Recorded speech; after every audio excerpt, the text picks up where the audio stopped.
Okay, I hope these are not the only people who are using Azure in the UK. Well, good morning. By the way, I'm not surprised by the amount of people. I've been talking about Azure in a couple of conferences around the world, in the US, in Europe, in Israel, where I'm from. And it's quite amazing how many people are actually using Azure, but not attending conferences. I guess that Azure is simple enough to use, so people just think, well, I'm using Azure, I don't need to learn more about it, so I won't go to a conference to learn about Azure. But you'll be surprised how much things there are in Azure that people actually don't know of, because it's so innovative that you have new stuff every 2 weeks, every 3 weeks, new stuff are coming out, and I don't know if you're aware, but just open the mic. Yeah. They told me to remember to open the microphone so I will also be recorded. So let's start again. No. Okay. I don't know if you know, but there is actually a conference in the United States this week, Build conference, and they're actually going to announce some new stuff about Windows Azure. It was just published this morning, which is yesterday in the UK. And they're actually going to offer new prices, new price cuts in Windows Azure Compute, because Amazon just cut prices a couple of weeks ago. So we'll get at some point to the billing issue of infrastructure as a service and platform as a service. The prices that I'm showing are up to date for this morning. Okay, it may be that this afternoon you'll hear about price cuts of about, I think it's about 20 or 30%. So just see these numbers and imagine that they're much smaller. Okay, so let's begin. For those who don't know me, my name is Ido Flatow. I come from Israel. This is why I have this strange accent. Okay. I am working with Microsoft technologies for over 17 years, and in Windows Azure for the last, I think, 4 or 5 years or so. I've been doing a lot of work on Azure, with Azure, even wrote a course for Microsoft about Windows Azure. So if you are going to take a Microsoft official course that teaches how to use Windows Azure, just look for my name. It's not on the cover because I don't put author names on the cover. It's somewhere inside in the first couple of pages. Okay, so look it up and tell to the people around you, oh, I know this guy. Okay. So why are we here? We are actually here to talk about compute strategies. Now, the slide did say compute strategies. Basically, that means infrastructure as a service versus platform as a service. Okay? Or as we call it in short, at least in Hebrew, IaaS versus Paas. I don't know how they call it in the UK. Do they call it IaaS, or do they have another acronym for it? Okay. So you'll learn about the Hebrew name of infrastructure as a service. So we all saw this slide at least a couple of times. Who never saw this slide before? Raise your hand. Okay, so this is the familiar slide that shows you the difference between the platform as a service, software as a service, and the infrastructure as a service. The basic idea, by the way, I haven't asked, who here is actually using Windows Azure today? Okay. Oh, we have this side using, this side not using. Okay, so concentrate.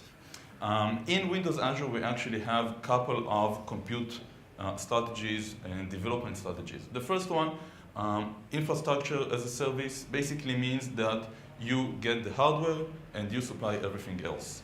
Okay, so the Windows Azure fabric gives you a clean virtual machine. You even decide which operating system you want to use in it, and on top of that, you install all the software, all the middleware, your application, your monitoring, diagnostic tools.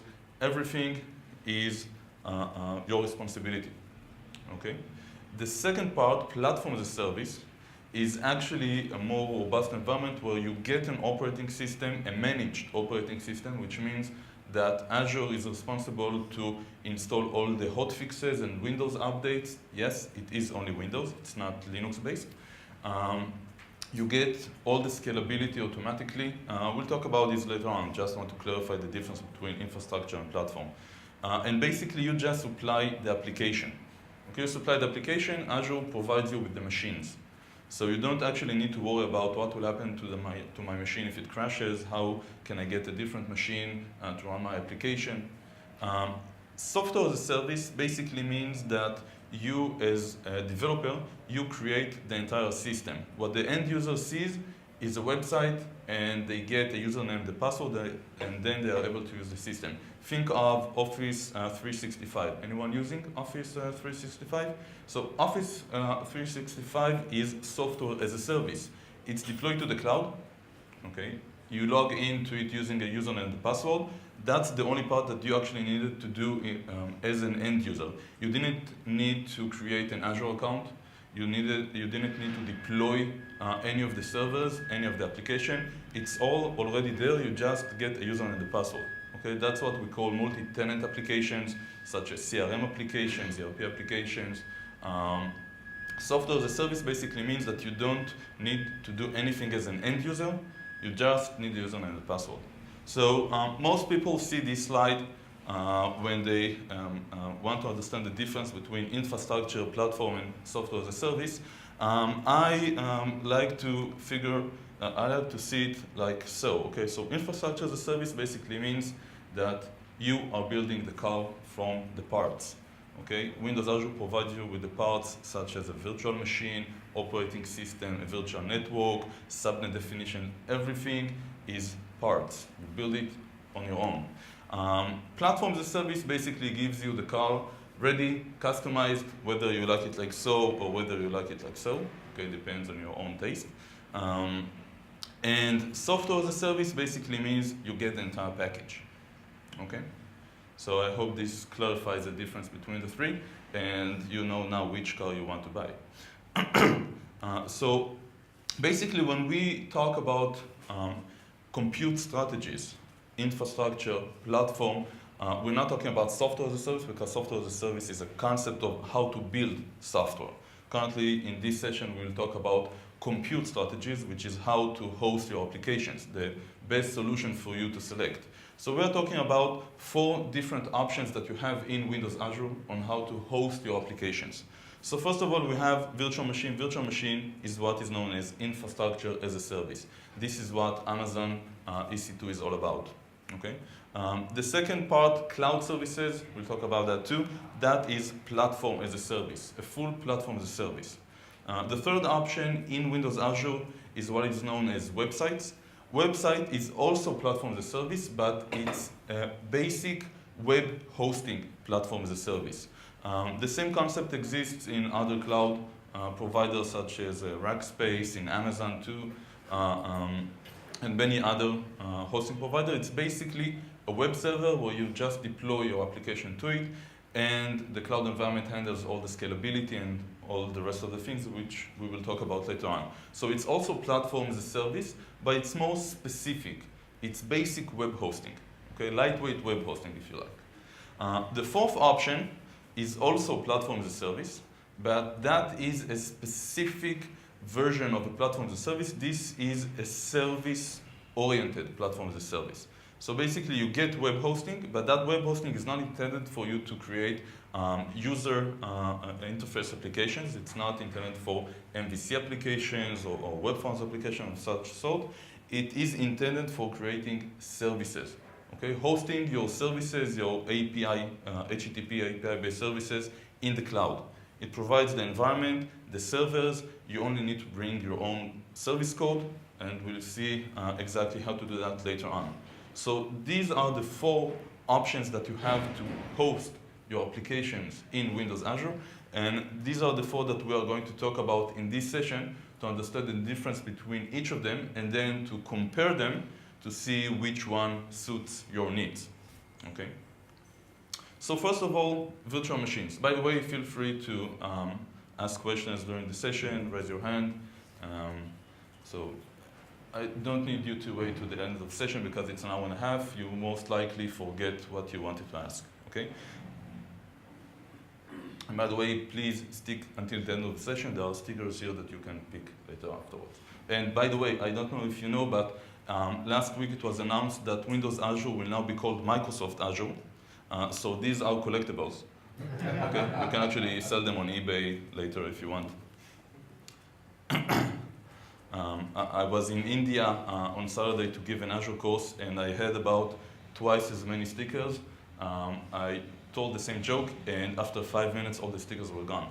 So feel free to take them after the session. So basically, what is virtual machines? Virtual machine is the most basic concept of hosting. You use it in your own on-premises environment where you have VMware or such other virtualization environments. You have it on Amazon in EC2. It basically means that you get a CPU, a memory, and a hard drive, and you build a system out of it. You decide which operating system to install, whether it's Windows or something else. Yes, Azure actually supports other operating systems than Windows. Okay, not a Mac. It doesn't support a Mac OS, but it does support several Linux distributions. So basically, you have the whole experience of an IT, meaning I'm virtualizing a machine, I decide how much CPU and how much memory I want, the size of the disk, I'm attaching virtual hard drives. I'm basically building the computer from scratch. But I get a persisted virtual machine that I can actually use over and over, and even if it crashes, I'm able to just start it up on a different physical server and still gain all of the things that I did with that machine. All the stuff that I wrote to the hard drive still exists there. We'll see exactly how it's managed in a second. So storage management, everything is already arranged for you. You create a virtual machine, you create a virtual hard drive. You can actually create a machine with up to 16 terabytes of hard drives. Okay? In virtual machines, each drive, the maximum size is 1 terabyte, but you can just link them all together to one big, gigantic 16 terabyte hard drive. Anyone needs a 16 terabyte hard drive? Maybe, hopefully. We'll find something to do with it, video server or some kind. And virtual machine actually supports high availability. I can actually create several virtual machines and use the the Microsoft Azure Fabric controller to actually load balance those machines. So it's not like with other cloud hosting providers that you need to provide your own load balancer or use some hardware load balancer that they have. You actually get a software load balancer automatically in Windows Azure, but you can also bring your own load balancer. So for example, if you need to manage the load balancer, do sticky sessions and stuff like that, you can actually create a virtual machine, say a Linux virtual machine, install AJ proxy on it, and create that machine as your load balancer. Okay? So you can do basically everything except maybe running the F5 big IP software, the load balancer on Windows Azure because it's not supported. Virtual machine also supports networking, so you can create virtual network, allow your virtual machine to interconnect, to exchange data between them without opening their ports to the internet. So that if you have, for example, a domain controller, a SQL database server VM, and an IaaS VM, they can actually all talk between each other, exchange data without anyone from the internet seeing that connection. We have a lot of noise from outside. Let's try to close this. Maybe that will be Is the Azure network balancing equivalent of Windows network balancing? You're referring to the LNB, yes. Network Load Balancer. NLB, the Network Load Balancer of Windows Azure, is TCP level. The Windows Azure Load Balancer is the same. It's what is called as a round-robin load balancer. Just sends each TCP connection to a different machine. Doesn't have any of the customizable options of, for example, setting sticky sessions or affinity or stuff like that. It's kind of just a basic load balancer, yeah. So it's kind of similar to the NLB. However, you don't have any control over that load balancer. In other cloud environments, you might have control over the load balancer. In Windows Azure, the load balancer that is supplied by the platform, you can't configure it in any way. Okay? You can do other stuff. For example, if you want to block IPs, general IPs from accessing your virtual network, accessing the VMs, when you open ports to the internet, you can actually set access control list on those ports and deny access from all the IPs except your company's IP, okay, the company IP range. But that's not the Azure load balancer, that's the Windows Azure firewall. Okay? I keep saying Windows Azure, I need to repeat Microsoft Azure. Try to remember that. So you can actually have also VPN connections. So for example, I can create a virtual network filled with virtual machines and then connect my entire organization to that virtual network and just see that virtual network as part of my on-premises network. You can set your company's router to have the definitions of that virtual network, and it will just be part of your enterprise network. Okay? All of these options are maintained, of course, by IT professionals. They're not meant to be maintained by developers unless you're doing both roles in your organization. Okay? So when we have virtual machines, basically we start by creating the virtual machines from either a user interface like the management portal, or using API like from PowerShell or direct HTTP calls. We select which version of operating system we want. We have both Windows Server and Linux. We'll see which distributions in a second. We can select the size of that machine. Currently, the maximum size is what is known as an A7 machine, which is 8 cores and 54 gigabytes of memory.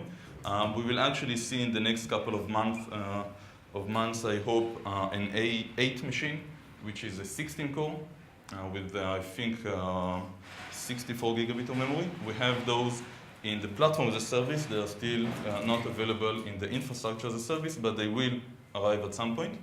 There are two conferences that are happening in April and in May. This week we have Build. Next month we have TechEd in the United States. And during both of those events, they will probably announce some new stuff about Windows Azure, which they're withholding up until the conference. So I'm assuming that in either of those conferences, they'll say that they also support the A8 machines. And afterwards, we just get a virtual machine with a virtual hard drive. We can basically even load our own virtual hard drive to the Windows Azure platform and create a VM from a local server. So if you have, for example, a web server locally, which you created and developed on top of it and installed all the software on top of it, you can actually just take that VHD from your local on-premise environment, upload it to Windows Azure, and create your virtual machine in Azure using that virtual hard drive that you had locally. Okay, so you don't need to actually install everything from scratch again. That's a good way, for example, to migrate a public hosting environment, if you have hosted somewhere in the UK, and just migrate it to Windows Azure by moving the VHDs to the cloud. There was a question? Is it just Windows Server, or can you set up OS with other Windows versions as well? Okay, so the question was about the versions, and the versions are actually the next slide. So in regards to Windows operating system, we have support for only Windows Server versions. You can't install Windows 7 or Windows 8 on top of Windows Azure because it's mainly for servers. So you have ranging from 2008 R2 to 2012 R2. We actually had Windows Server 2008, not the R2, back then, but it's currently not supported anymore. So the minimum version that you have is 2008 R2. You actually get specialized VMs, specialized Windows VMs that already have SQL Server on them, SharePoint on them. You actually pay for the virtual machine plus the monthly payment for that product. So for example, instead of buying a SQL Server license, a yearly license, you can actually create a virtual machine that has SQL Server already in it, and you paid, I think it's about $30 per month for the SQL Server license. So you don't have to buy licenses separately for your SharePoint server, for your SQL server, and pay for Azure virtual machines on top of it.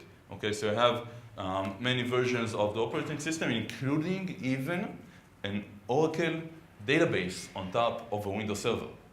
Okay, Azure is actually supporting and offering Oracle databases as virtual machines. So as you can see, there is no fight anymore between Oracle and SQL Server in the cloud. Just bring whatever you want to use. In regards to Linux, we have stuff like CentOS, like Ubuntu. Oracle even have their own Linux distribution. There are several distributions, and they are always being updated. So whenever a new release is coming out, you will be able to see it in Windows Azure when you select to create a Linux virtual machine. Okay, so for example, for Ubuntu, we have 4 different versions which you can create. Okay, as you see currently, Windows, Linux, no iOS. Okay, probably won't be one. So when it comes to how virtual machines are actually using hard drives, it's important to understand that virtual machines don't use the physical machine hard drives. Okay, unlike, for example, Amazon EC2, where you can get a machine with a physical SSD. In Windows Azure, the drive that you get for your operating system and the extensible hard drives that you can just plug into your machine are actually based on the Windows Azure storage. Anyone familiar with the Windows Azure storage? Blob storage, for example? Windows Azure storage is a storage environment that has that uses all the hard drives in the data center as just one huge storage environment. Each storage account that you create, you can use it to host up to 200 terabytes of data. Okay, so you can just upload files, you can upload databases to Azure storage. It's like a file server, basically. File server, but it uses HTTP to get files and to put files in that storage. So one of the files, for example, in Azure storage is a VHD file, the same VHD file that is used for your virtual hard drive. So for example, when you create a virtual machine, you get the C drive. That C drive is actually a file in block storage. It's the IOPS, the input-output operations per second of such a drive is not like an SSD drive. It's slower because it has to cross the entire network to get to the actual content, but it's quite fast. The network connection between your virtual machine and the storage is about 10 gigabits. Okay, it's a special network created by Microsoft that is very enhanced. It allows a very fast connection between those machines. Okay, and basically the best thing about storage is that it's always backed up. You always have 3 replication of your data in the data center. So every bit that you write to the hard drive, that virtual hard drive, is actually written 3 times in the data center. Okay? So even if one of the physical hard drive fails, that physical hard drive that hosts your VHD file, that physical hard drive will just be expelled from the data center, and one of the other copies will be the primary copy, will become the primary copy. So even if physical hardware goes bad, there is always a backup for your data. And on top of that, Azure Storage actually also gives you geo-replication, meaning that in addition to the 3 copies in your data center, there are other copies in external data center. So for example, if we look at the data centers in Europe, we have the West Europe data center, which is in Amsterdam, the North European data center, which is in Ireland. Every bit that you write is asynchronously copied between those data centers. So if you're hosting your virtual machine in Ireland, your data is also copied to Amsterdam. It is copied in the background, so there might be a delay of a few seconds to a few minutes between your original data and the backup data. You can actually even get read access to that backup data just to verify that's a noise. You can actually get read access to verify the content is there and that it was persisted, but you can actually get what is called a DRP solution, a disaster recovery plan solution, in case one of the data center crashes, hit by a meteor or something like that. Hopefully it won't be hit by a meteor because that means the entire population will get wasted. But so basically everything that you write on that VM is backed up to about 6 different locations, whether it's in the data center or outside the data center. So you can be sure that the data is not lost. Okay? Now, when we talk about virtual machines, as I mentioned before, the basic idea is that you build everything from scratch, meaning that you get a bare-bone machine, you install Windows on top of it. You actually don't need to physically install Windows. There's no next here. Okay, you get Windows already running, but if you want to use that machine as an Active Directory, you need to run the Active Directory installation on top of it. If you want it to become a web server, you need to install IaaS on top of it. If you want it to become a SQL Server database, then you need to install SQL Server on top of it or select one of the SQL Server VMs.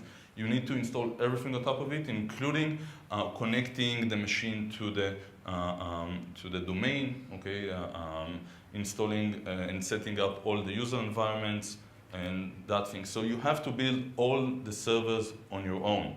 So infrastructure as a service allows you to do the same thing that you're doing on-premise, but in the cloud, but it basically requires a lot of work and a lot of IT personnel, okay? It's not the platform as a service where I can, just with a click on a mouse, get 10 virtual machines running Windows and just provide them with the zip file of my application. Okay, I have to build it everything from scratch. Okay, it's not done in a second, it's done in an hour, 2 days, a week, depends on how many virtual machines you need to create. Okay? And scaling is not that easy because if I manage to explain myself correctly and you understood me, I need to install everything. So even if I'm doing an installation of a web server and I now want to scale it up to 10 web servers, I need to actually install all of those extra 9 web servers, okay, to completely have 10 web servers. So basically, yes, I can create an image of the server that I created for the first time. I can install IaaS on it, install an application on it, create an image of it, and then when I need to create another server, just create a virtual machine based on that image, so I get the web server and my application automatically. But think of what will happen if you need to, for example, upgrade your application. You need to create a virtual machine using that image, install the new version on top of it, re-image that machine, and probably redeploy the application, the new version, to every one of your servers that are already running, okay? And scalability is actually not that simple because, again, if I want to have, for example, 10 virtual machines, I basically need to create the initial 10 virtual machines, and then, for example, if I only want 2 to run and 8 to wait for a large load, I need to actually shut down 8 of the machines and instruct Windows Azure to start them up when it needs to scale my machines. So I'll start with 2 machines and have 8 shut down, and by the way, for those 8 that are shut down, you don't pay for their CPU, but you do pay for their storage.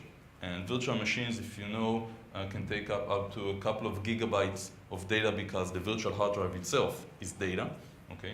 And you pay for hosting that VHD file.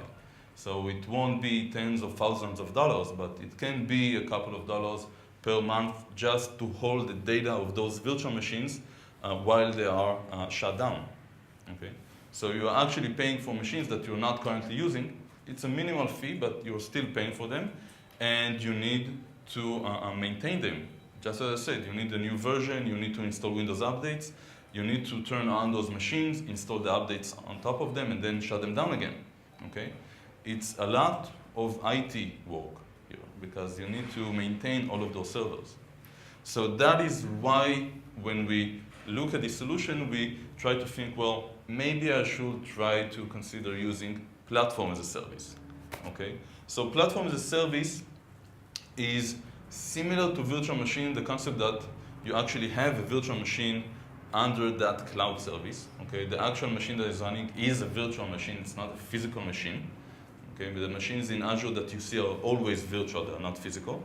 But what we have in cloud services is actually virtual machines that are created for us when we need them.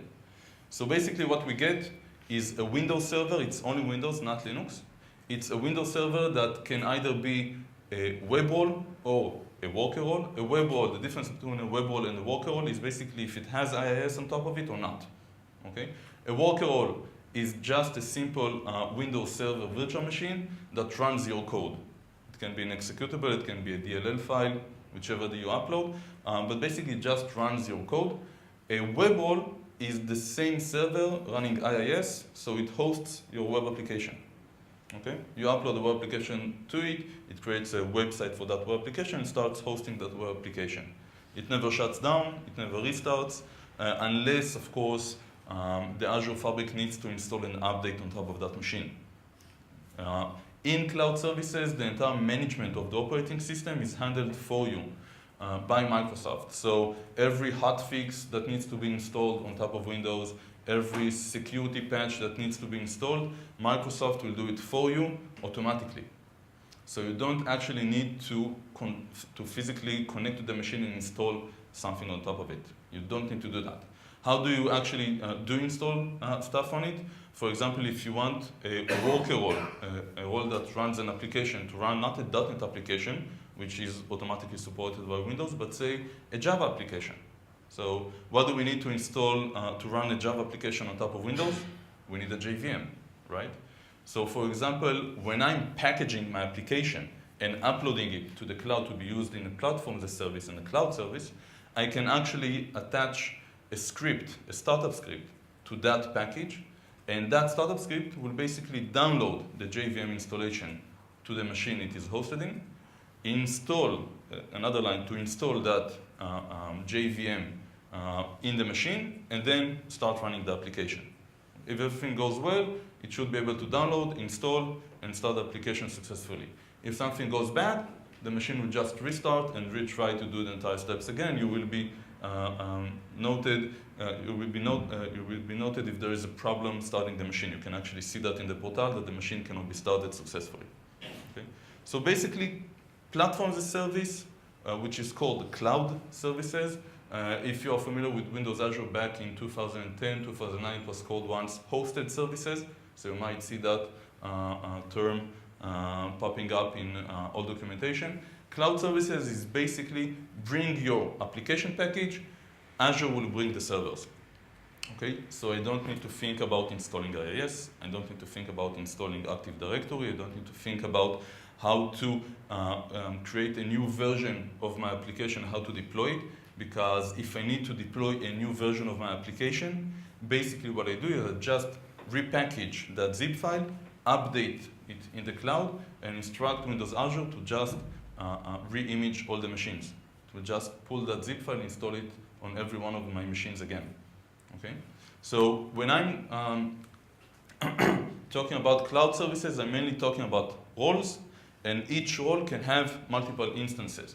So even when I create a web role, I can actually instruct Windows Azure, please create 10 instances of that web role. What will it do? It will create 10 virtual machines that are running Windows Server plus IaaS, and will take that zip file that I uploaded and will deploy it to those entire 10 machines automatically for me. I'm getting a machine already prepared, ready to run. Okay? The only difference between that and a VM is that those machines don't have a persisted hard drive. Okay, and that's one important thing to remember. In virtual machines, you have the data backed up in 6 different locations in the data center and outside. In cloud services, all the hard drives that you get are transient hard drives, meaning that if one of the instances will crash or needs to be restarted because there is a patch that is installed on the Windows servers, you might get that same instance now running on a different physical machine in the data center. You'll get that same instance somewhere else. The packaged zip file will be downloaded to that machine, but all the files that existed on the physical hard drive of that hosting server will be gone. Okay? Because the data is not stored in blob, it is stored locally on the physical drive of the hosting machine. The Windows Azure cloud has, I don't know, has anyone ever seen an image, a photo of a data center? Did you see one? No? Let me show you what a data center looks like.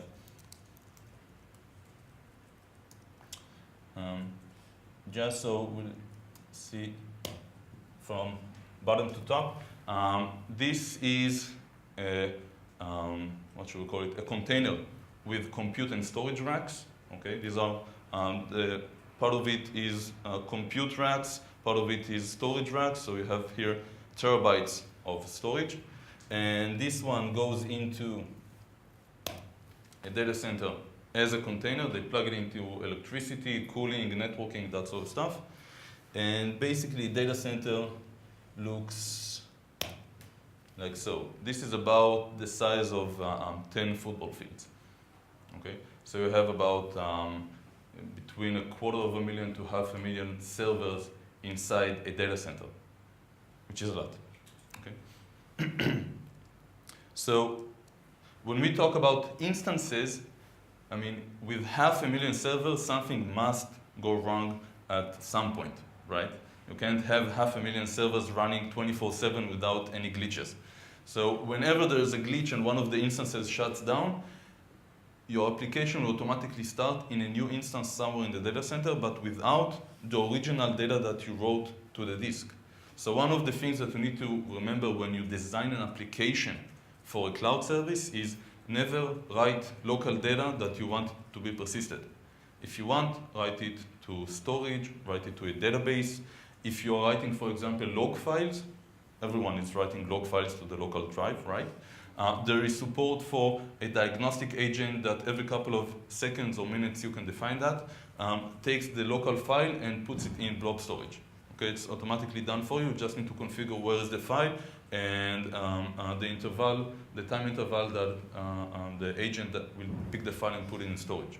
Okay, so Microsoft thought of this issue for you and solved that.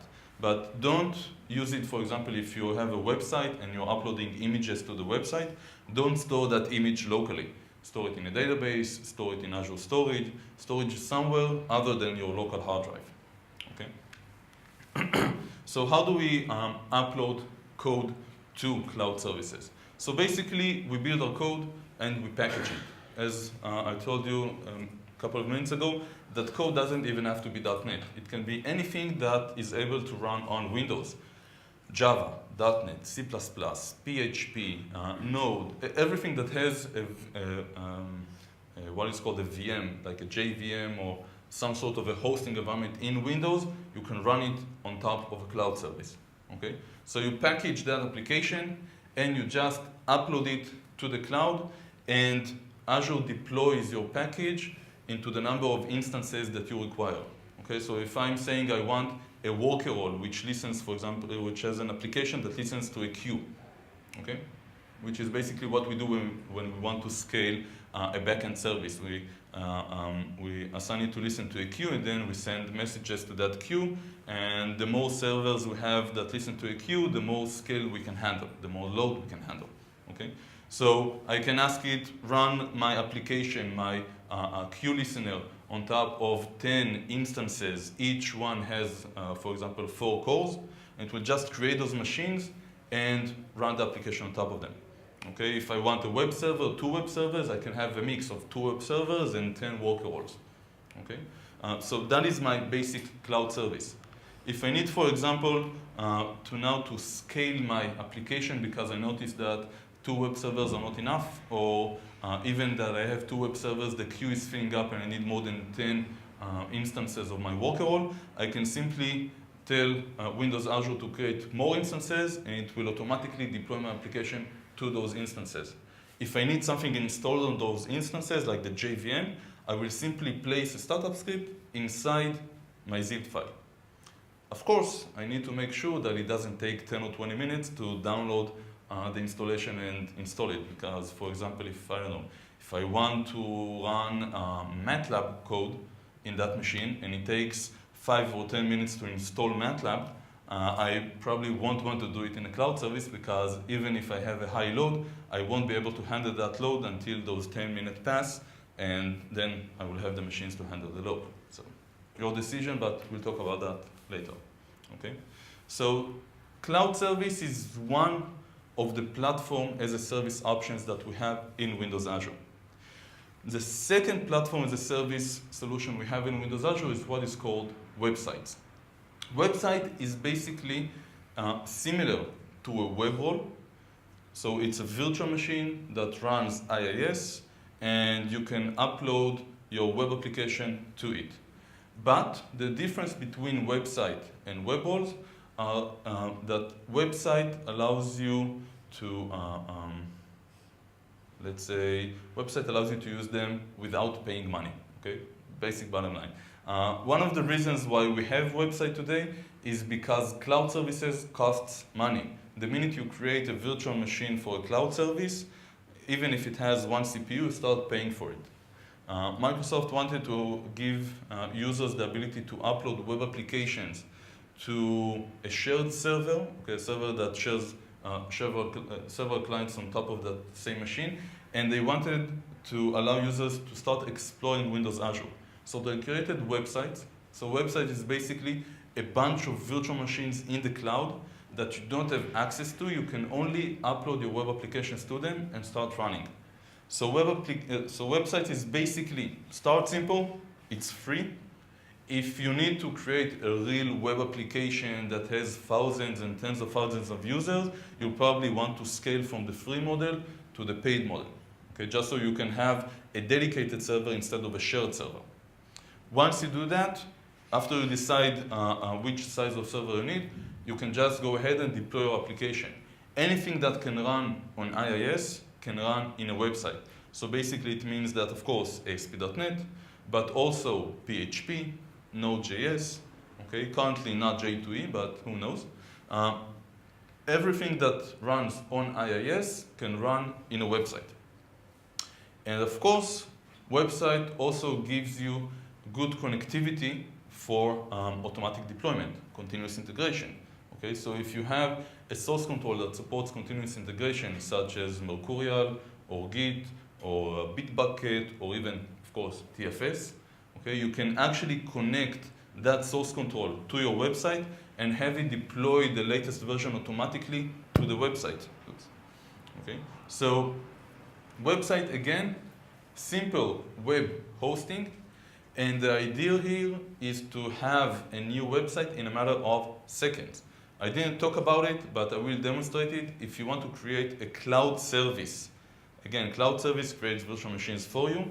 Cloud service is deployed initially around 5 to 10 minutes. Okay? Website deployed initially in under 10 seconds. We'll test that. Okay?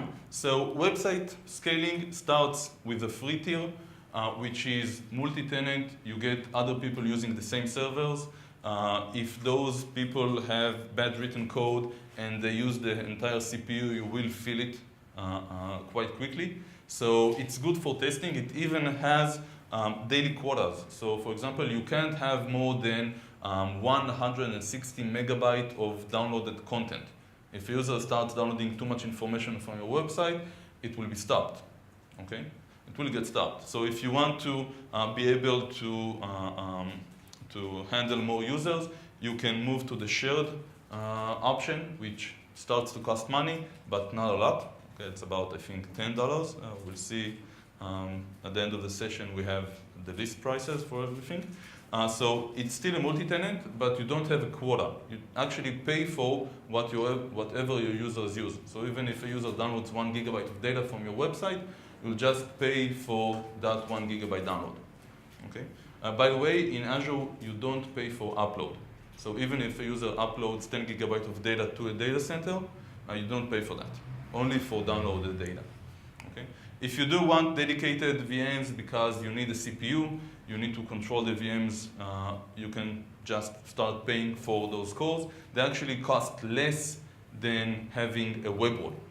Okay? But the difference between a web wall and a website is that in a web wall, if I need to install, for example, a third-party DLL or a tool of some sort that I can run in the background, I can do that using the startup script. In websites, we don't have that option. We get a VM, it has IaaS in it, it hosts a web application. If we can't upload it in the package, it won't run. So even if we need an executable that we start using process.start from within our code, I can do that in a website, in a web wall. I can't do that in a website, okay? Because I can't actually upload that executable. So website, lightweight for web hosting. The fourth option that we have is actually even more specific. It's not an entire website, it's only the service layer of your website. Now, mobile services, I have to admit, is a bad name because people see that name and think that it's for mobile devices. No, okay?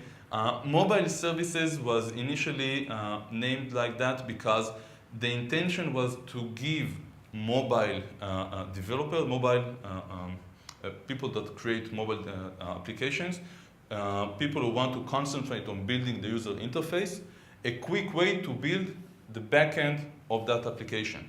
So for example, if I'm a developer that knows how to develop for iOS or for Android, and I want to develop a back-end service for my application to retrieve data from the database, to store data in the database, I need also to learn how to develop server-side code, right? So I need to learn, for example, if I'm a .NET developer, I need to learn how to develop in Web API or WCF. If I'm a JavaScript developer, I need to know how to develop using Node, okay? I need to learn another language. So instead of that, Microsoft gave a simple solution. You will tell us which type of entities you need. We'll create the database for you. We'll create the tables. We'll even create the basic CRUD logic, the create, read, update, delete logic for your tables and for your entities. All you need to do is download the SDK. We have SDK for .NET, we have SDK for iOS, we have SDK for JavaScript, we have SDK for Windows Phone development, okay? We'll give you the SDK, and basically uses just simple HTTP calls. If you want to interfere with the code, to customize that code, we allow you to do that. You can even edit the generated code on the server side, if of course you want to customize it. Of course, then you will need to get familiarized with the technology used on the backend, okay? So up until months ago, we had only Node.js as the backend platform. Today, we actually have both Node.js and ASP.NET Web API, meaning you can actually, if you know a bit .NET, you can create the backend services in .NET instead of Node.js, okay? So it basically gives you an entire server-side logic, which you can automatically use after 5 minutes.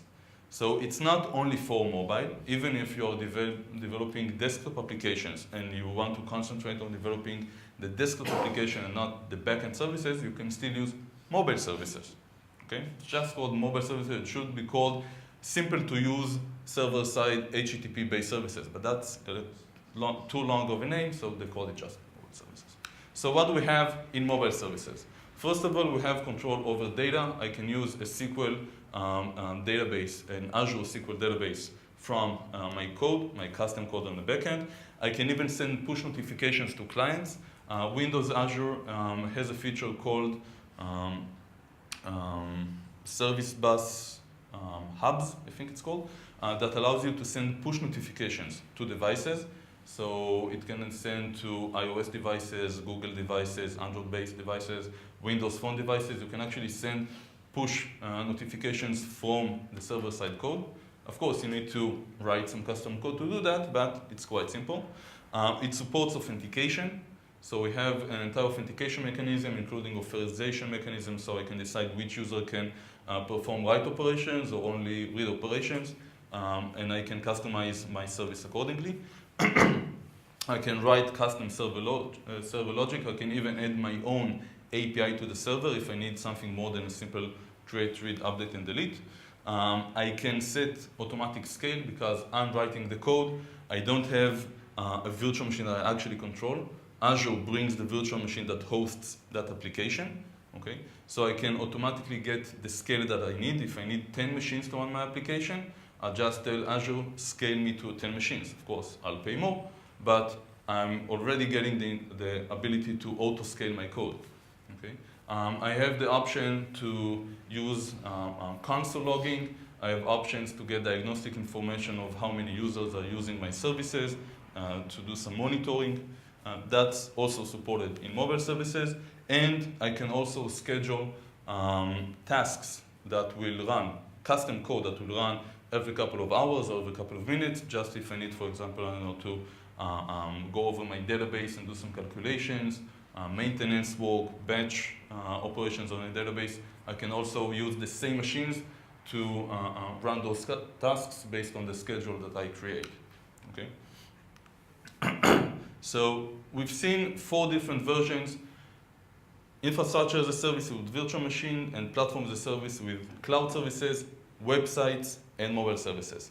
It's time to actually see how they work. Okay? So let's create a basic hello world with all of those platforms.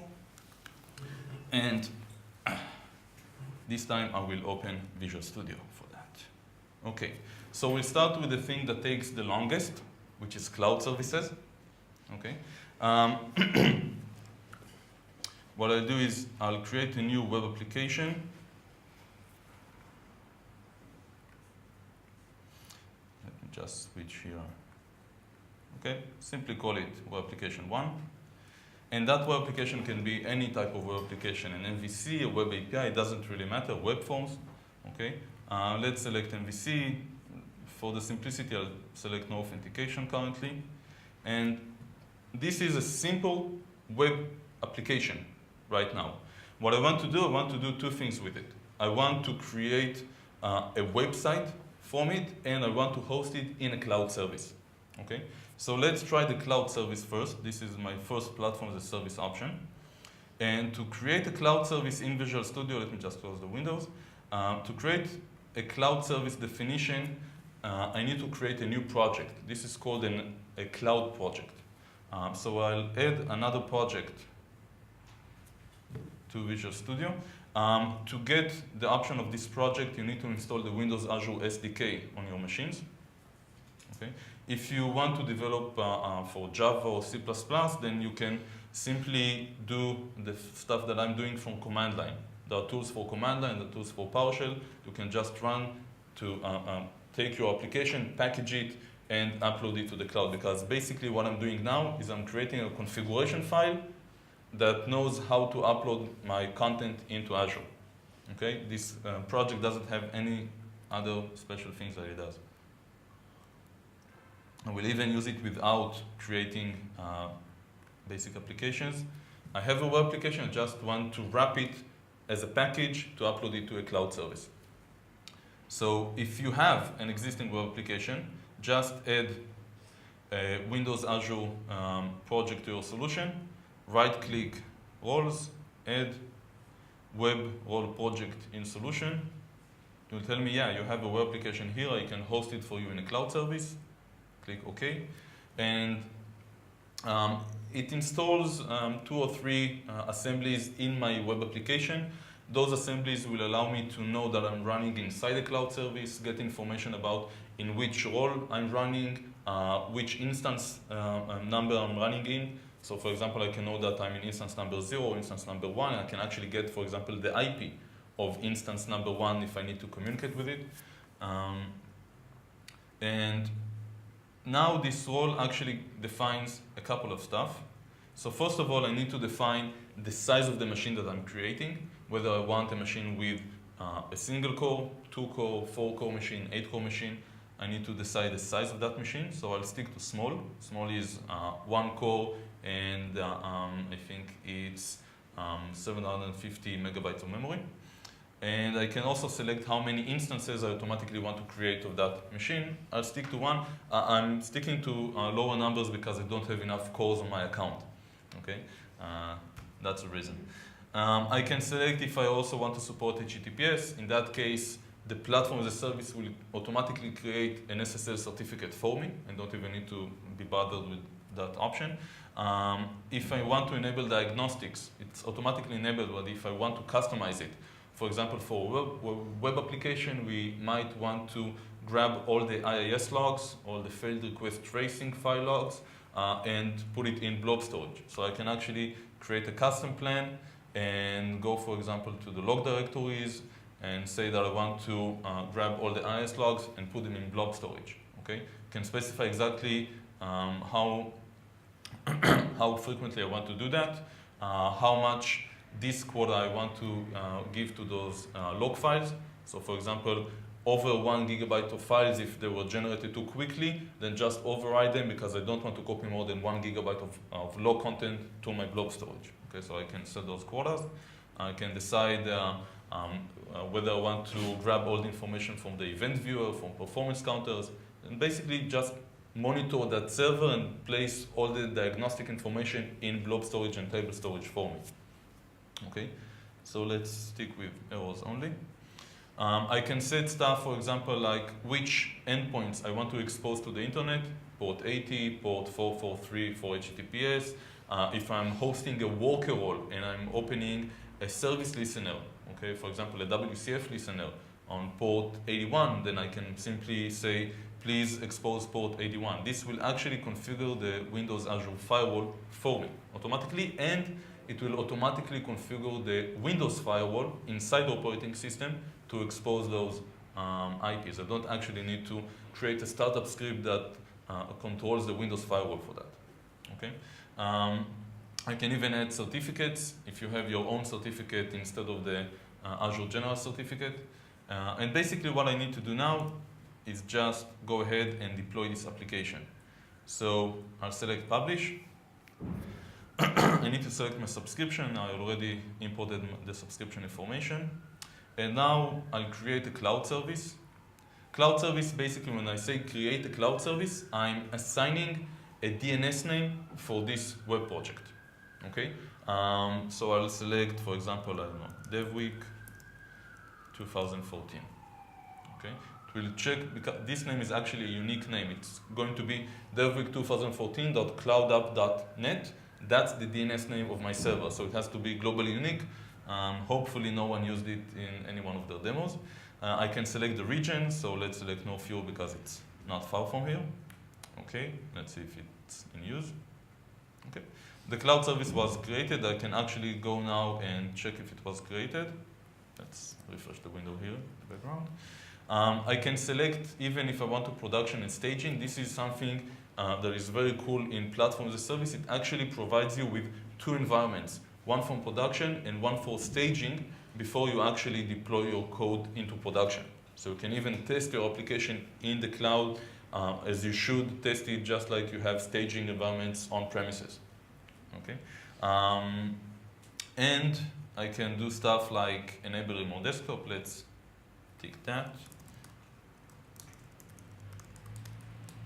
Enable remote desktop, actually you can log on directly to the hosting machine. Yeah, and I can even do stuff with it, but take into consideration that if I log into that machine and I change something locally, in 10 minutes, for any given reason, that machine might shut down and a different machine will start up in a different server, meaning all the changes that I did will be gone. So if I need, for example, if I'm loading an application and something goes wrong immediately and I need to test locally because I have custom errors turned off and stuff like that, I can remotely log to that machine. I can check the event view. I can even change my code locally in that machine, verify that it works, apply that code in my development environment, and then redeploy the application.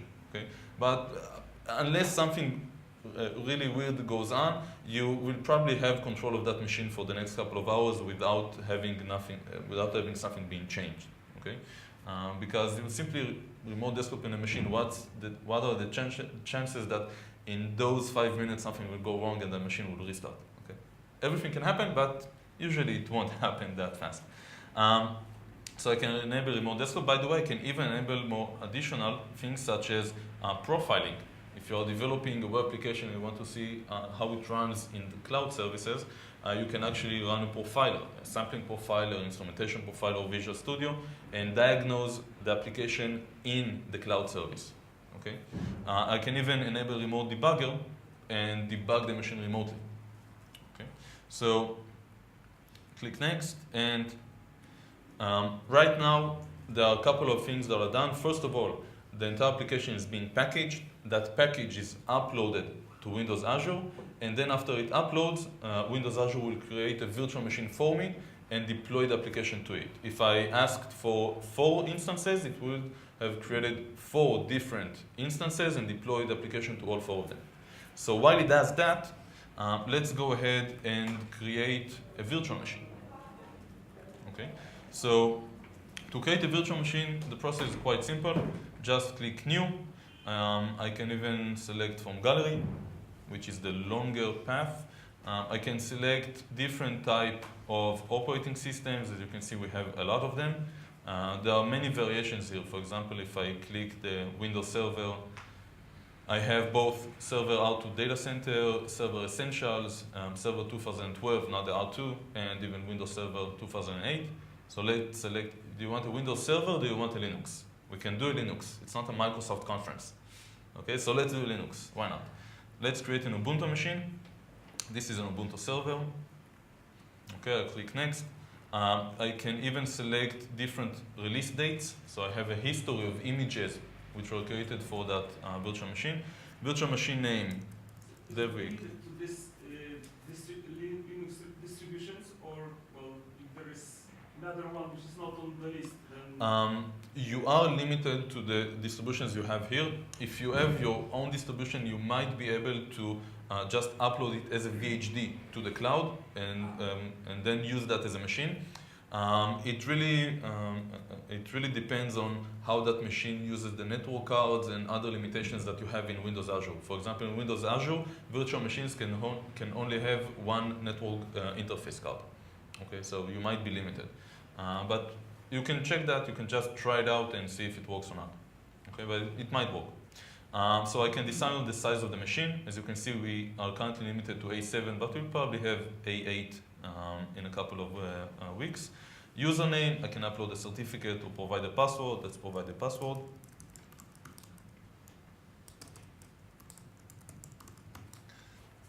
Okay. The same way that I'm creating a virtual machine, I need to give it a DNS. So that's why a virtual machine is actually hosted inside the cloud service DNS.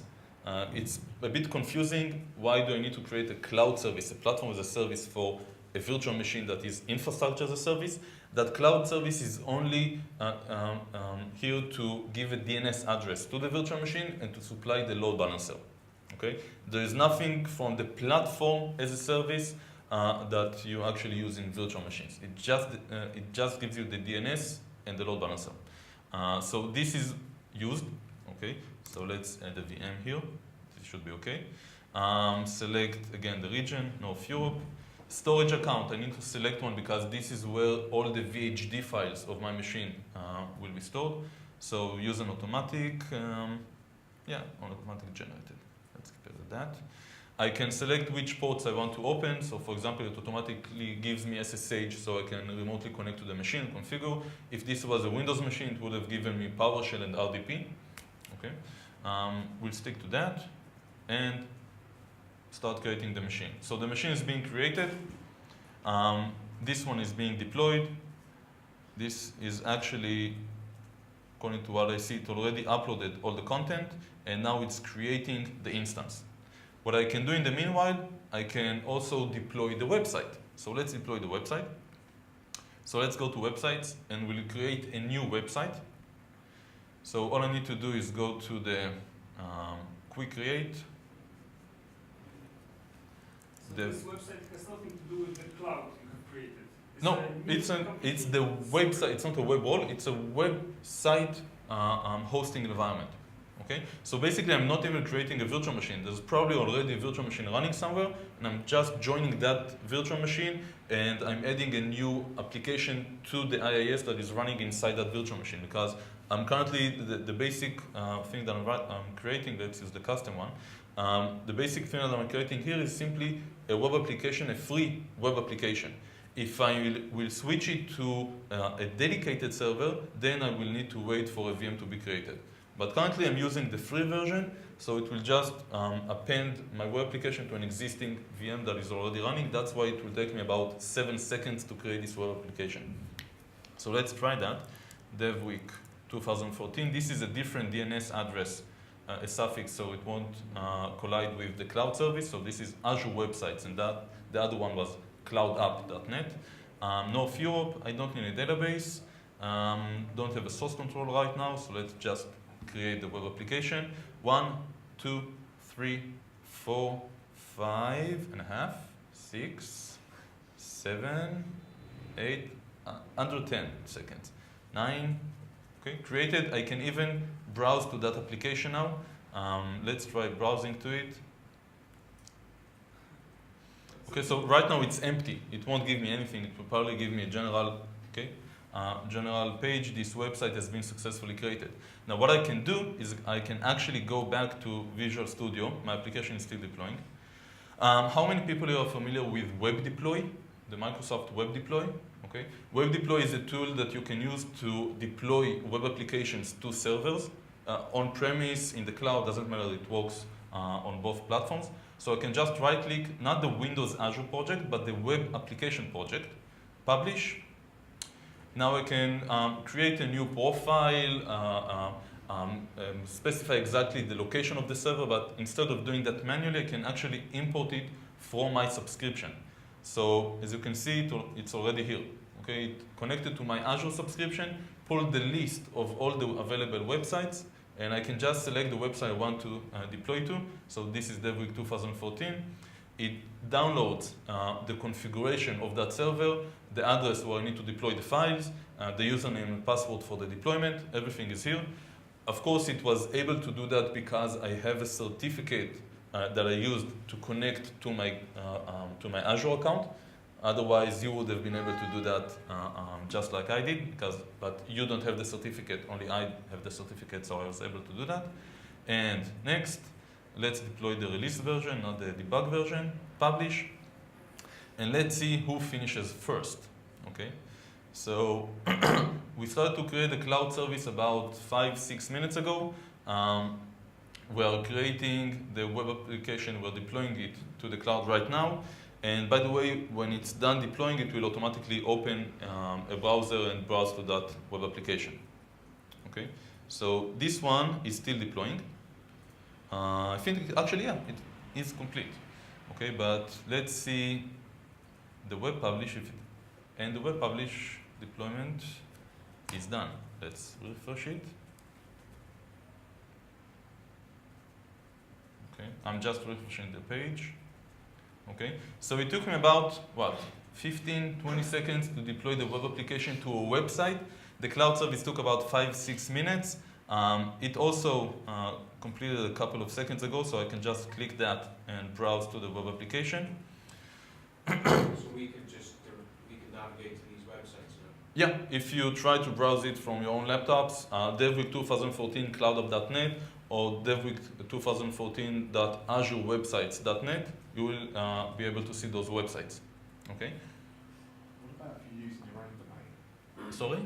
What about if you're using your own domain? If you're using your own domain name? Yeah. In Azure websites, you can actually configure custom domain names. Okay, if I go to websites, I need to upgrade from the free tier to the standard tier in order to do that. But I can actually go here to configure, and I can provide, give it a second, and I can even provide here my own domain name. Okay. For cloud services, I can't manage the domain names from within the management portal. Just go to where you're managing your DNS address and add a CNAME mapping that maps to the cloud application. Yeah. Okay. But you can add custom domain names to both environments, and you can even add custom domain names to virtual machines. By the way, a virtual machine was also created, right? It's a Linux machine. It doesn't take that long to create. So here is our Linux machine.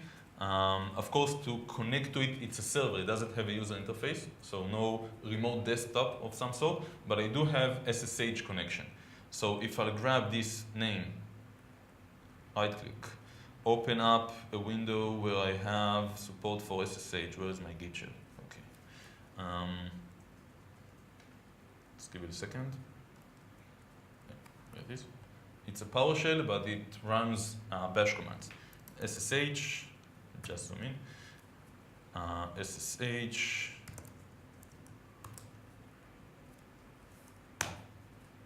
Okay, password.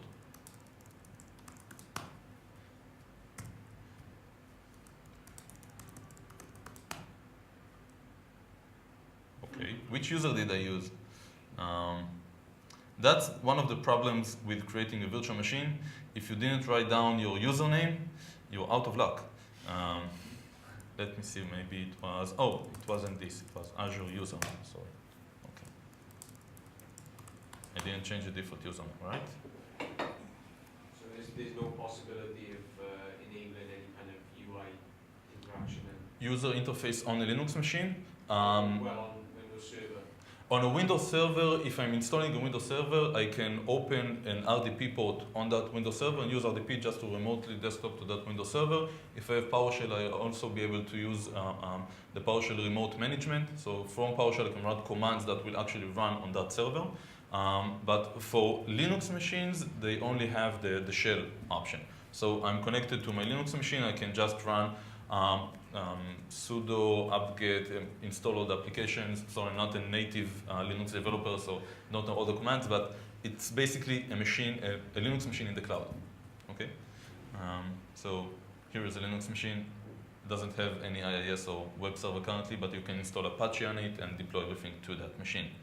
Okay, so we created a virtual machine. Takes no more than 5 minutes or so to create a machine, whether it's Windows or Linux. A cloud service takes a bit more because it creates the operating system, it deploys the application to that operating system, it starts the application. You won't be able to connect to that machine until Azure knows that your role is up and running. Okay, if that's a web application, it needs to start IaaS and verify the IaaS loads successfully before it even allows you to browse to that application. In websites, the machine is already there, just deploy your application to it and browse. Okay, that's it. Now, the last thing I want to show is the option of mobile services. So let's create a new mobile service. Again, DevWeek 2014. This has a different DNS, azuremobile.net. Let's create a free database. You can also create a new database, a 150 gigabyte database if you need. Region, North Europe. Backend, you can select JavaScript or .NET. I'll stick to JavaScript for now. Database name, DevWeek 2014 DB. That's okay. I can use an existing server. I already have one. Okay, so what it does, it simply connects to an existing database server and creates a new database inside that server. Okay, in Windows Azure, we have a database as a service. I don't actually need to create a virtual machine with a database. So that will also take a couple of seconds, no more than that. And once it's created, I can actually download all the client-side libraries I need in order to develop against that mobile service. So it even provides me with an example, with a sample web application I can just grab and start using it and learn from it how to use the SDK. So let's wait a couple of seconds for it to create. Okay. The amount of time it takes, sometimes it depends on how much time it takes to create a database. Creating a database can also take a couple of seconds, so you should take that into account. Usually it shouldn't take more than this amount of time, but I'll allow it. We have 20 minutes until the end of the session, so that should be enough. This website also includes all the mobile specific services. Is a subset of features of website, or how it's related? How websites are related to? Yes. If I'm not mistaken, those mobile services are actually hosted on top of websites. Okay, so for example, if you create a mobile service and you look at the address it gives you for deployment, where you should upload your files to, it actually gives you a URL that has Azure websites in it. Okay, so if you look closely, you'll see that it's actually hosted on top of websites, which is not surprising because they share the same features, scalability features, deployment features that was created, and basically the difference is I won't upload something that has to do with user interface to mobile services, just pure services, backend services. Okay, so I have my application here. Let's try to create a new HTML application. First thing I need to do is to define the table name. Okay, I'm defining the data set that I'm using. So let's just create, we'll follow the wizard flow, but I can actually do it manually. I have a data tab here where I can just enter the name of the table that I want to create. So instead of to-do item, I can insert employees, products, whichever table name that I want to create. Now, the cool thing about here is I don't need to provide a schema of the database. Once I create a table, a simple table, the schema of the table will change throughout my development according to what I create in my code. So if I add another property to my employee class, there will be a new column added to the table. Okay, if I remove a property, that column will be deleted. Okay, so mobile services is actually capable of identifying the structure of my entities and add the required columns to the database. So I created a table. Let's download the sample application just so we'll see what it looks like. Let's open this, extract this sample. Okay, so what I got here is an HTML application, which I can now run it in IaaS Express. Let's run it in IaaS Express. It just gives me a skeleton of the application just to show me how to use the SDK. I'm not supposed to use this application for development. I'm supposed to check the code, understand how to use the SDK, and just grab the keys and the client API and use them in my own application. So let's run it once. So right now, I've got a web application running, a sample web application running locally. I can browse to it. Okay, let me open Fiddler. How many people are familiar with Fiddler, the web debugger tool? Okay, I'm just opening Fiddler to show you the background calls that are being sent to the service as we browse through this application. So this is a sample application running from my computer. But for example, it's loading. It's loading for a long time. Okay. Okay, I have 0 items. As you can see, the loading was actually an HTTP GET request sent to the address of DevWeek 2014 azuremobile.net for tables, to-do item with a filter of something. If I add, let's just change this to web browser. If I add a new task, okay, let me look at Fiddler, and you will see that there is actually, check this, a post message sent to the server with the following JSON object, okay? And this is the new item that I want to add to the database. So if I go back to here, let's go to the data tab, I can actually see the to-do item table, click it, and I will actually see that item that I added. Okay, this is the item, hello DevWeek. It's a row in the database. If I want to tweak it, edit it, delete it, I'll just use the API that I get here. This is a sample API. I can just look at the code to see how it works. But basically, it's just HTTP calls, which are sent with an authorization key that informs the mobile service that I'm an approved user. Okay, that's it. Basically, that just so your mobile services won't be available to all the users that now know your website address. Okay, so you have to provide a key. You can see that, for example, in Fiddler, if I look at the raw message, you can see that I have a bunch of information here that provides information of my user key. Okay, so I can edit, for example, the script. I can go back to my API, not API, sorry. To the data. Okay, I can go to my script and edit the script for insert, for update, for delete. Can add custom code to, for example, validate the data, write to a log file, okay, check permissions. I can write custom data. This is Node.js, so you need to know how to write in Node in JavaScript. But it's basically simple CRUD functions that you can customize. Okay, I can change the permissions. I can add stuff like push notifications, identities in the cloud, define the scaling. Okay, define the scaling. Thank you. And again, we start from free up to a standard, which is a machine that I can scale up to. I think it's about how much? 10? Yeah, 10 instances. 10 virtual machines that I can use to scale my application to. Okay, so this is basically mobile services, a simple server-side service layer for your front-end applications. Now, we saw a bunch of options, and now the big question that needs to be asked, which to choose, right? Okay, so to decide which to choose, we need to compare all of these options. So for example, if you look at basic stuff like deployment time, well, I think that you can all agree that websites was the fastest. But usually this is during development. We don't tend to care about deployment time in production because we do it overnight. Okay, so I'm not sure that this is actually a reason why to select websites over cloud services. But if you look at what we can use, so for example, if I'm using a cloud service, I can run any type of application, including, for example, Java, if I want a J2E application.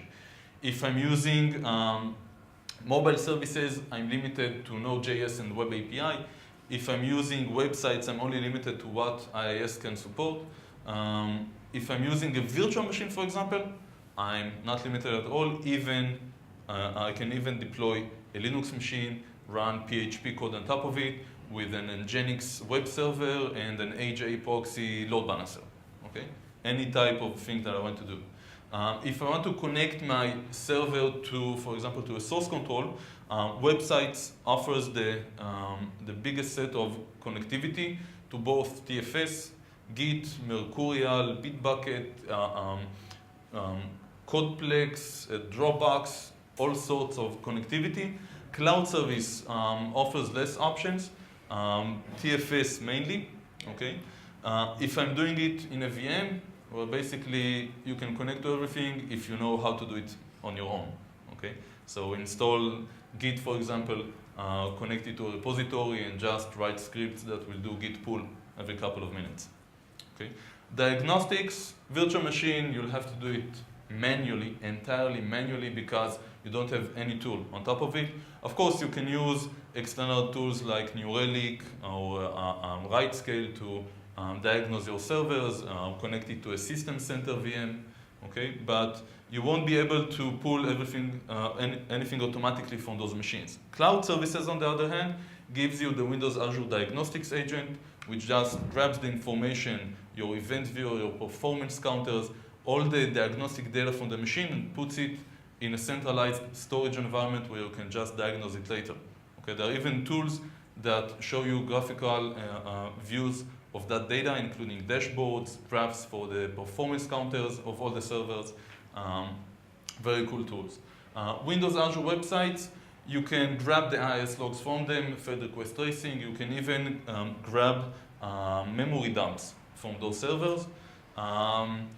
The place where you have the least control over diagnostics is mobile services, where basically you can see how many users are using your application and see the console log where you can write log messages. Okay? You can't actually write log files inside your code because you don't have the option to store any content locally on those machines when you're running a mobile service.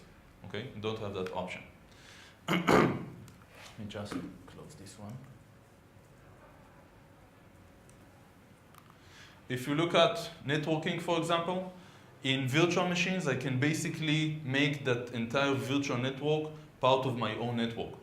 So it's just like using virtual machines in your enterprise network. I can even create a VPN to connect to it. And basically, by the way, the same VNet options that I have for virtual machines, I actually have them for cloud services. Okay, inside the cloud service configuration, I can specify that specific cloud service is part of an existing virtual network, and I can actually get access to my cloud service from my on-premises environment. I can connect, for example, a cloud service to a SQL Server virtual machine that I created without opening any public internet port for that SQL Server machine. A cloud service and the virtual machine can be in the same virtual network. They can coexist in the same network, and I can actually connect between one and the other. Okay? Websites and mobile services, currently there is no option to connect behind the Windows Azure firewall. I can't connect from a mobile service or from a website to a SQL Server virtual machine that I created. I will need to go through the public IP of that virtual machine, meaning that anyone from the internet can actually connect to my SQL Server virtual machine, which sometimes can be a problem. So connecting to other resources, to other Azure resources from a website, from mobile services, requires you to use the public internet, which might pose a problem to some of the people. Okay? In regards to ports, as you understood, websites, mobile services are basically on top of IaaS. They have only HTTP and HTTPS. If I'm creating a cloud service, I can use the worker role and open UDP ports, TCP ports, whichever I want. If I'm using a VM, the sky is the limit. Everything that is supported in Windows or in Linux, I can do. Okay? Someone asked about DNS. DNS is configurable all over the place, whether for the portal itself and or through a DNS hosting environment. Okay, you can go to your DNS registrator and create a new subdomain and map it to an existing cloud service, for example. Okay, you can have custom domain names everywhere you want. If you want to restrict access, okay, as I mentioned before, the VMs, when you open a port to the internet, you can actually specify which IP ranges can access the VM, which IP ranges are denied from accessing the VM. Okay, I can do similar stuff to cloud services, but that will use mainly the Windows Azure firewall.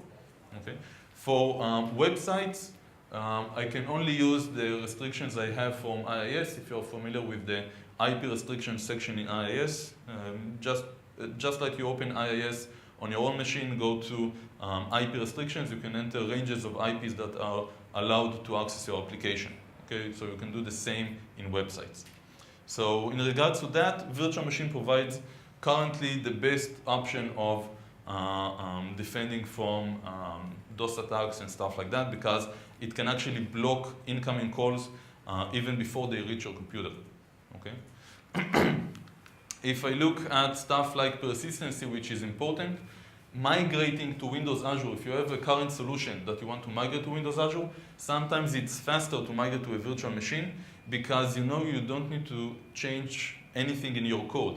Usually when I go to clients, I see that they write files locally to the drive, log files, images, if it's a website that it supports uploads, write all sorts of code of stuff locally. The only thing I can tell them is, well, we'll start from IaaS and we'll do virtual machines, and after that's done and you start paying to Microsoft, we'll sit down and we'll design the architecture of your software and we'll switch you to platform-as-a-service because basically it's cheaper. Okay, if you look at the bottom line, for example, for a second, prices, okay, having a virtual machine actually costs more than having the same machine as a platform-as-a-service. Not a whole lot more, but still it costs more than creating a virtual machine using a platform-as-a-service. Okay. With websites, if you just want to try out hosting in Azure, you can create websites, you can create mobile services for free. So if you are in the process of checking out Azure, checking if you can host your applications in a website, then that might be proven worth your time because you can create a free environment. It's limited, okay? Don't use it to check the performance of your application because it's also shared. Just check if you can actually host your application somewhere outside your on-premises environment. You know, that way you can check, for example, if it tries to access any local network resources that you have, a file server, a SQL database server, and that way you can know that it can actually be hosted in the cloud, and then decide if you want to host it in a web role, maybe in a cloud service, or whether you want it in a website, and select a shared tier or even a reserved tier, so you can gain the entire CPU for your work instead of sharing it with someone else. Okay. The only problem with convincing your managers which solution to pick, by the way, is this part where IT stands on the feet and starts shouting, no, I can't host it on a website because I don't have access to that server. Okay. Administration is basically only in virtual machines because there you have full remote desktop where you can do everything that you need to do on those machines. In cloud services, as you saw, you can actually remote desktop to that machine. How much time do I have? Can I remote to that machine? I have 2 minutes, so let's remote to that machine. Can go back to the cloud service. Okay, this one, instances, I have 1. Why can't I connect to it? Did I enable remote desktop or not? I thought you did. Yeah, I thought I did too. Oh, it's not this one. This is the VM, so this one. Okay. So this is the cloud service. Yeah, I can't connect using RDP to a Linux VM, that's for sure. Okay.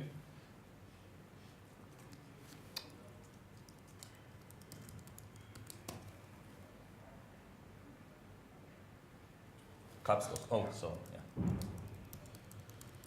So that's why they have that message down there. Okay, so this is the virtual machine that was created for the cloud service. It's actually a Windows server.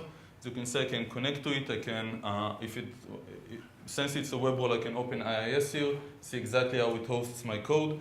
I can even see the drives that it has. But just remember, any change that I'm doing here, by tomorrow morning might be gone. Okay, so I can go ahead and change my application and update the web config to fix a problem, but everything that I update here, I need to update back in my code, so it will be deployed again the next time I'm deploying my web application to a cloud service. Okay, so basically there are many, many parameters here, and you're probably asking yourself, well, which one should I choose? So the answer is, unfortunately, it depends. Okay, it really depends on what you're trying to do. It really depends on the knowledge that you currently have in your organization. I met a group once who wanted to create their environment in the cloud, but the only person who knew how to create those machines and what to install on them has left the company over 5 years ago. Okay, so we actually, just to create a virtual machine, we spent about 2 weeks just to understand which applications we need to install on the virtual machine, which IaaS configuration we need to have on the virtual machine. It would have been basically easier just to start from scratch with Platform-as-a-Service and say the hell with the rest of the code. Okay? Virtual machines are usually what we use to migrate our environments. Just create the same thing that we have locally in the cloud, create a virtual machine. If you really want to use the power of the cloud, the auto-scaling, the connectivity to other services, the large use of virtual networks, connectivity to virtual machines such as domain controllers and stuff like that, databases. But if you want to have the real power of the cloud, you should aim at platform-as-a-service. So I see, for example, a lot of companies that starts with infrastructure as a service just so they can say, I'm in the cloud, I did my part, this is the POC, the proof of concept, I did it. And now the next phase is to switch to platform-as-a-service. It's cheaper, the total cost of ownership, the TCO, is a lot smaller because I need less IT work on those machines, and I can actually get better scaling, better support. Okay, I can even add stuff like load balancing between data centers, something called traffic manager, that allows me to actually scale my application not in the data center but between data centers. Okay, I have a lot of options that are better supported in cloud services than in virtual machine. So yeah, you might want to start with infrastructure as a service just to make it quicker to migrate to the cloud, but the end solution will probably be to switch your architecture to a platform as a service. Okay, and that's what I want you to remember when you leave this room. You can start with infrastructure as a service, there's no problem. That's usually what you do in Amazon. 100% of what you do in Amazon is just creating virtual machines, okay? But at the end of the day, the goal here is platform as a service. And in platform as a service, just pick the type of application you want. You want just a service backend, mobile services. You want a simple web application, for example, I don't know, a catalog web application or some sort of a front end for your shop, then websites. But also to get the real abilities of cloud services, the scaling, you will probably want to select a worker role or a web role, okay? Depending on whether you're hosting a web application or a backend service of some sort, okay? So don't try to put yourself in that AAS slot. Start with the minimum, but consider the future. Okay? And the future is platform as a service. Okay, so so if you want, how many people here don't have an Azure subscription? Okay, so if you register to Windows Azure, you get a 30-day trial with $200 worth of resources, meaning that you can create up to, I don't know, 4 machines and have them running 24/7, and that should sum up to about $200. It will require you to give a credit card, but don't worry, it doesn't charge you. It's only to verify that you're a human and not a computer, okay? Because computers don't have credit cards, unless they steal the credit cards from humans. Yeah? Maybe it's interesting to note that when you have an MSDN subscription, you also Yeah. get the 100. If you have MSDN subscription, you automatically have the option to create an Azure account and get that $200 or $150, depends on your MSDN subscription. If you have an MSDN subscription, go to subscription.microsoft.com or subscription.msdn. something. And there's an option to activate your Azure subscription. So you can automatically get an Azure subscription with a $200 per month. It doesn't accumulate. If you don't use it, it's gone. Okay? And you can start using Azure. If you have 2 subscriptions, then you can have 2 Azure accounts. Okay? Which is cool because each account allows you to create a maximum number of calls per month. If you want the online training that you can try out in order to learn how to create cloud services, websites, mobile services, all of those options, there are simple walkthroughs under Windows Azure Training Kit.github.io, okay, that you can try out. This version of the presentation, if you want to show it to your bosses, it's also available online at this link. I think you also got it on your flash drives. And if you want to contact me with any questions that you might have, this is my email below, idof@selascoal. Okay, and don't remember your stickers. Okay, so if you have any other questions, I'm here. This was my last session for today, so I'm available till the afternoon. Thank you very much for coming and enjoy Azure.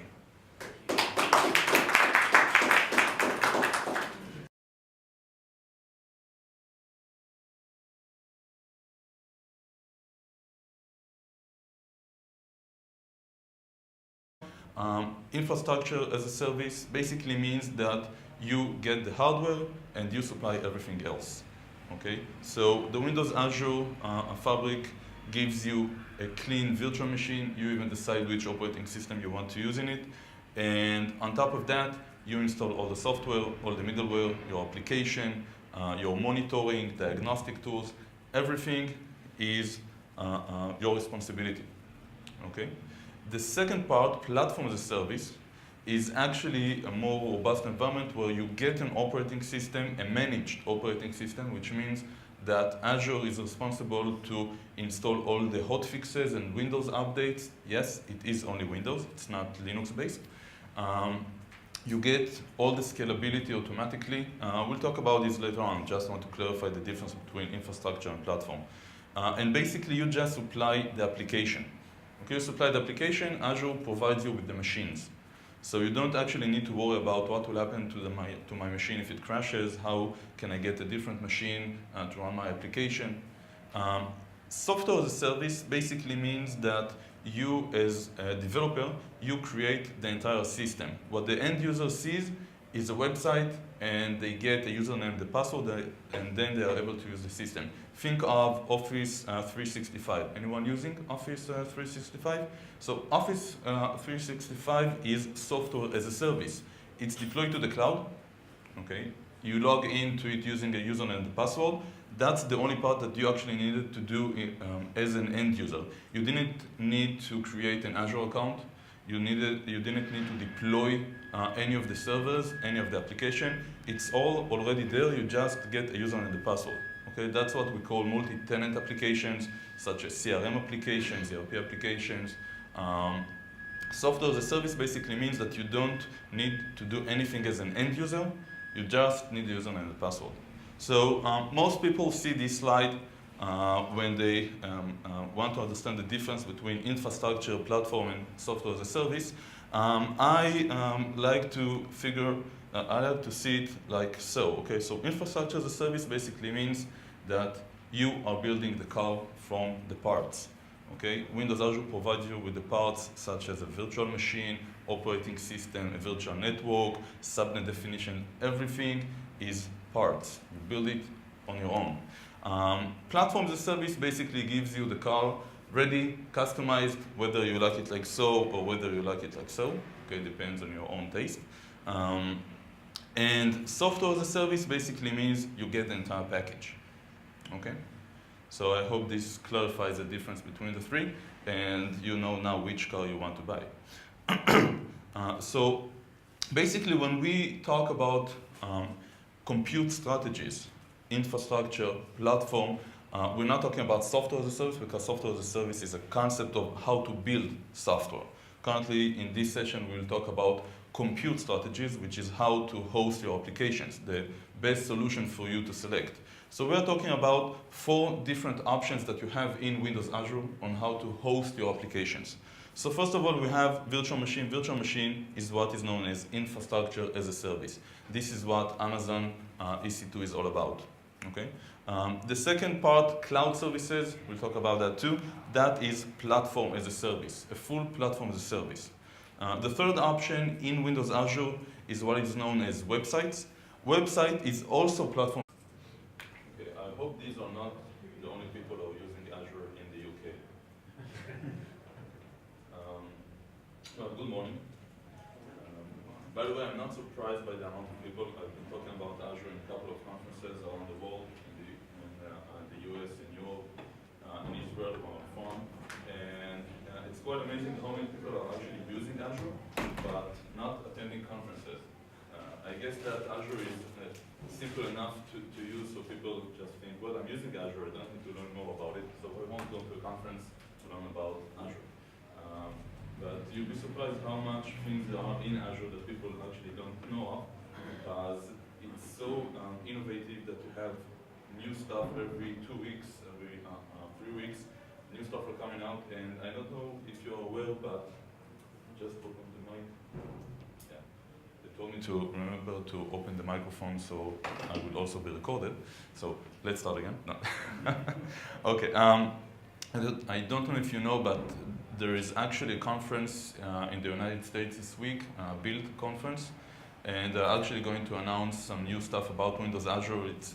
It was just published this morning, which is yesterday in the UK, and they are actually going to offer new prices, new price cuts in Windows Azure Compute. Because Amazon just cut prices a couple of weeks ago. So we'll get at some point to the billing issue of infrastructure as a service and platform as a service. The prices that I'm showing are up to date for this morning. Okay, it may be that this afternoon you'll hear about price cuts of about, I think it's about 20 or 30%. So just see these numbers and imagine that they are much smaller. Okay, so let's begin. For those who don't know me, my name is Ido Flatow. I come from Israel. This is why I have this strange accent. Okay, I am working with Microsoft technologies for over 17 years, and in Windows Azure for the last, I think, 4 or 5 years or so. I've been doing a lot of work on Azure, with Azure, even wrote a course for Microsoft about Windows Azure. So if you are going to take a Microsoft official course that teaches how to use Windows Azure, just look for my name. It's not on the cover because they don't put author names on the cover. It's somewhere inside in the first couple of pages. Okay, so look it up and tell to the people around you, oh, I know this guy. Okay. So why are we here? We are actually here to talk about compute strategies. Now, the slide did say compute strategies. Basically, that means infrastructure as a service versus platform as a service. Okay? Or as we call it in short, at least in Hebrew, IaaS versus Paas. I don't know how they call it in the UK. Do they call it IaaS, or do they have another acronym for it? Okay. So you'll learn about the Hebrew name of infrastructure as a service. So we all saw this slide at least a couple of times. Who never saw this slide before? Raise your hand. Okay, so this is the familiar slide that shows you the difference between the platform as a service, software as a service, and the infrastructure as a service. The basic idea, by the way, I haven't asked, who here is actually using Windows Azure today? Okay. Oh, we have this side using, this side not using. Okay, so concentrate. In Windows Azure, we actually have a couple of compute strategies and development strategies. The first one, hard drives. Okay, in virtual machines, each drive, the maximum size is 1 terabyte, but you can just link them all together to one big, gigantic 16 terabyte hard drive. Anyone needs a 16 terabyte hard drive? Maybe, hopefully. We'll find something to do with it, you know, video server or some kind. And virtual machine actually supports high availability. I can actually create several virtual machines and use the the Microsoft Azure Fabric controller to actually load balance those machines. So it's not like with other cloud hosting providers that you need to provide your own load balancer or use some hardware load balancer that they have. You actually get a software load balancer automatically in Windows Azure, but you can also bring your own load balancer. So for example, if you need to manage the load balancer, do sticky sessions and stuff like that, you can actually create a virtual machine, say a Linux virtual machine, install AJ proxy on it, and create that machine as your load balancer.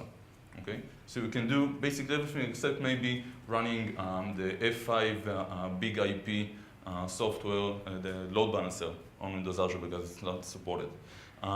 Virtual machine also supports networking, so you can create virtual network, allow your virtual machine to interconnect, to exchange data between them without opening their ports to the internet. So that if you have, for example, a domain controller, a SQL database server VM, and an IaaS VM, they can actually all talk between each other, exchange data without anyone from the internet seeing that connection. We have a lot of noise from outside. Let's try to close this. Maybe that will be. Is the Azure network balancing equivalent of Windows network balancing? Is that, You're referring to the LNB, Yes. network load balancer. NLB, the network load balancer of Windows Azure, is TCP level. The Windows Azure load balancer is the same. It's what is called as a round robin load balancer. Just sends each TCP connection to a different machine. Doesn't have any of the customizable options of, for example, setting sticky sessions or affinity or stuff like that. It's kind of just a basic load balancer, yeah. So it's kind of similar to the NLB. However, you don't have any control over that load balancer. In other cloud environments, you might have control over the load balancer. In Windows Azure, the load balancer that is supplied by the platform, you can't configure it in any way. Okay? You can do other stuff. For example, if you want to block IPs, general IPs from accessing your virtual network, accessing the VMs, when you open ports to the internet, you can actually set access control list on those ports and deny access from all the IPs except your company's IP, okay, the company IP range. But that's not the Azure load balancer. That's the Windows Azure firewall. Okay, keep saying Windows Azure. I need to repeat Microsoft Azure. Try to remember that. So you can actually have also VPN connections. So for example, I can create a virtual network filled with virtual machines and then connect my entire organization to that virtual network and just see that virtual network as part of my on-premises network. You can set your company's router to have the definitions of that virtual network, and it will just be part of your enterprise network. Okay? All of these options are maintained, of course, by IT professionals. They're not meant to be maintained by developers unless you're doing both roles in your organization. Okay? So when we have virtual machines, basically we start by creating the virtual machines from either a user interface like the management portal or using API like from PowerShell or direct HTTP calls. We select which version of operating system we want. We have both Windows Server and Linux. We'll see which distributions in a second. We can select the size of that machine. Currently, the maximum size is what is known as an A7 machine, which is 8 cores and 54 gigabytes of memory. We will actually see in the next couple of months, I hope, an A8 machine, which is a 16 core with, I think, 64 gigabit of memory. We have those in the platform-as-a-service. They are still not available in the infrastructure-as-a-service, but they will arrive at some point. There are two conferences that are happening in April and in May. This week we have Build. Next month we have TechEd in the United States. And during both of those events, they will probably announce some new stuff about Windows Azure, which they're withholding up until the conference. So I'm assuming that in either of those conferences, they'll say that they also support the A8 machines. And afterwards, we just get a virtual machine with a virtual hard drive. We can basically even load our own virtual hard drive to the Windows Azure platform and create a VM from a local server. So if you have, for example, a web server locally, which you created and developed on top of it and installed all the software on top of it, you can actually just take that VHD from your local on-premise environment, upload it to Windows Azure, and create your virtual machine in Azure using that virtual hardware that you had locally. Okay, so you don't need to actually install everything from scratch again. That's a good way, for example, to migrate a public hosting environment, if you have hosted somewhere in the UK, and just migrate it to Windows Azure by moving the VHDs to the cloud. There was a question? Is it just Windows Server, or can you set up OSs with other Windows versions as well? Okay, so the question was about the versions, and the versions are actually the next slide.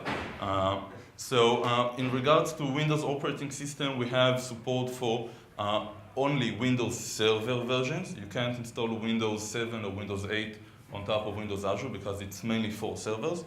So you have ranging from 2008 R2 to 2012 R2. We actually had Windows Server 2008, not the R2, back then, but it's currently not supported anymore. So the minimum version that you have is 2008 R2. You actually get specialized VMs, specialized Windows VMs that already have SQL Server on them, SharePoint on them.